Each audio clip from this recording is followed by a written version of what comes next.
ایک سوال یہ کیا گیا کہ مسجد میں 5 وقتہ نماز ادا کی جاتی ہے لیکن یہاں جمعہ نہیں ہوتا ہے،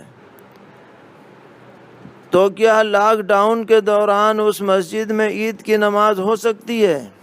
اگر سب شرطیں پائی جائیں تو عید پڑھ سکتے ہیں مسجد میں، آبادی بڑی ہو اور اذن عام ہو، لوگوں کو آنے جانے سے روک ٹوک نہ ہو تو نماز درست ہو جائے گی۔ ایک سوال یہ ہے کہ ایک امام نماز عید پڑھانے کے بعد دوسری نماز عید کا خطبہ دے سکتا ہے یا نہیں؟ نہیں دے سکتا، اس لیے کہ خطبہ جماعت کے تابع ہے، یہ طریقہ صحیح نہیں ہے۔ جو لوگ دوسری جماعت میں شریک ہیں، جس نے وہاں امامت کی ہے، وہی خطبہ دے دے، اور خطبہ کوئی مشکل نہیں ہے، یہ نہیں کہ لمبا چوڑا خطبہ پڑھا جائے، وہی قرآن کی چند آیتیں، چند تکبیرات پڑھنی ہیں جیسا کہ ہم نے شروع میں بتایا، اس لیے کوئی پریشانی کی بات نہیں ہے۔ جہاں عید کی نماز بشرائط ادا کی جا رہی ہو وہاں خطبہ بھی بآسانی ادا ہو سکتا ہے۔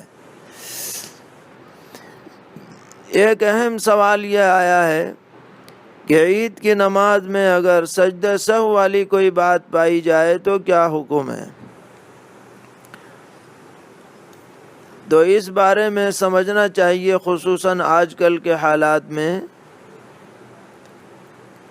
کہ فقہا نے لکھا ہے کہ اگر مجمع کثیر ہو اور کسی سجدہ سہو کی بات کی بنیاد پر اگر سجدہ سہو کیا جائے تو مجمع میں انتشار کا اندیشہ ہو، تو ایسی صورت میں موجب سجدہ سہو پائے جانے کے باوجود عیدگاہ میں یا بڑی مسجدوں میں سجدہ سہو نہیں کیا جائے گا، بغیر سجدہ سہو کے نماز ہو جائے گی۔ لیکن آج کل کے ماحول میں جب 5-10 آدمی ہی نماز پڑھ رہے ہیں، مجمع کثیر نہیں ہے اور کوئی فتنے کا بھی اندیشہ نہیں ہے، انتشار کا بھی اندیشہ نہیں ہے، تو اگر اس میں کوئی موجب سجدہ سہو بات پائی گئی، مثلا تکبیریں چھوٹ گئیں یا اور کوئی بات پائی گئی، تو پھر سجدہ سہو کرنا پڑے گا۔ اس کی بھی صراحت فقہا نے کی ہے کہ جہاں مجمع کثیر نہ ہو اور فتنے کا اندیشہ نہ ہو تو حسب معمول سجدہ سہو کیا جائے گا۔ پوچھا ہے کہ عید کا خطبہ پڑھنا تو سنت ہے لیکن سننے کا کیا حکم ہے؟ سننا واجب ہے، اگر بیٹھے رہے وہاں، اٹھ کر کے آ گئے تو کچھ نہیں۔ پوچھا ہے کہ ہم لوگ جماعت کے ساتھ نماز کم از کم کتنے سال کے حافظ لڑکے کے پیچھے ادا کر سکتے ہیں؟ کیا جمعہ و عید کی نماز بھی شامل ہے؟ 15 سال کا لڑکا ہو یا بالغ ہو چکا ہو 15 سال سے پہلے